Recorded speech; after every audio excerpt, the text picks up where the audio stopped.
हम टेक्नोलॉजी पर इतना डिपेंडेंट हो गए हैं कि हम सोचते ही नहीं कि जो बेसिक लाइफ स्किल्स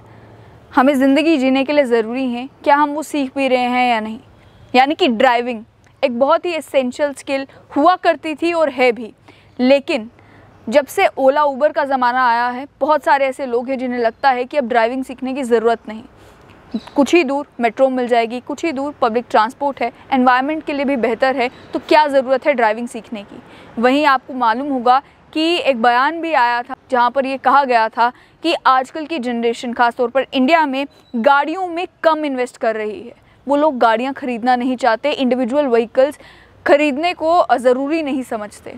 ड्राइविंग पर तो बात हो गई, वहीं बाकी भी जितने लाइफ स्किल्स हैं उन लाइफ स्किल्स में चाहे अपनी फाइनेंशियल मैनेजमेंट क्यों ना हो, यानी कि how to handle your finances. कोई भी व्यक्ति अगर कोई जॉब कर रहा है, अपना बिजनेस रन कर रहा है, छोटी सी दुकान भी चला रहा है, ये बात तो लोगों के माइंड में फीड कर दी जाती है कि सेविंग्स अच्छी बात है, लेकिन क्या उन्हें सिखाया जाता है कि अच्छे तरीके से इन्वेस्टमेंट कैसे की जाए, यानी कि शेयर मार्केट में,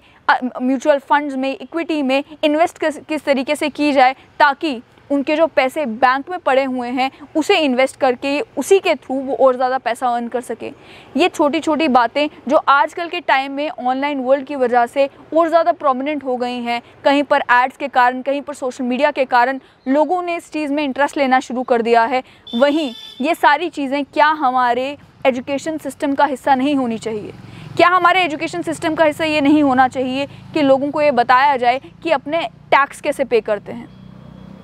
हर कोई चाहता है कि वो देश के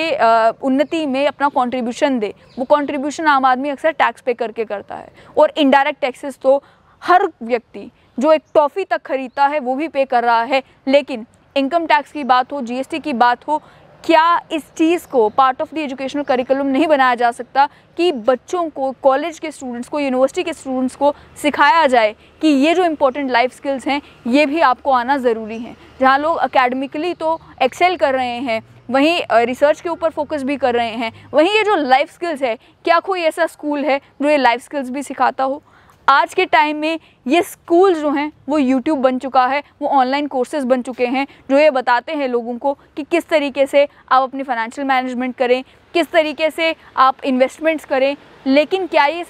तरीका बिल्कुल सेफ़ है?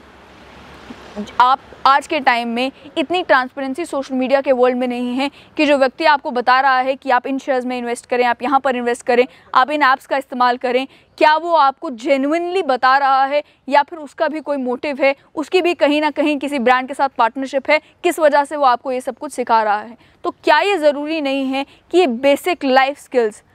खाना बनाने से लेकर टैक्स भरने तक, फाइनेंशियल मैनेजमेंट से लेकर ड्राइविंग तक, ये भी कहीं ना कहीं लोगों को सिखाया जाए ताकि ये जो नई जनरेशन है ये खुद को टेक्नोलॉजी पर इतना डिपेंडेंट ना पाए कि उन्हें लगे कि सारा कुछ तो हमारे लिए आसान है, हमारे स्मार्टफोन ने पूरी दुनिया को हमारे फिंगर टिप्स तक पहुंचा दिया, हमें ये सारी चीज़ें सीखने की ज़रूरत क्या है। आपको याद दिलाना चाहूँगी कि एक वो भी समय था जब हमें लोगों के मोबाइल नंबर्स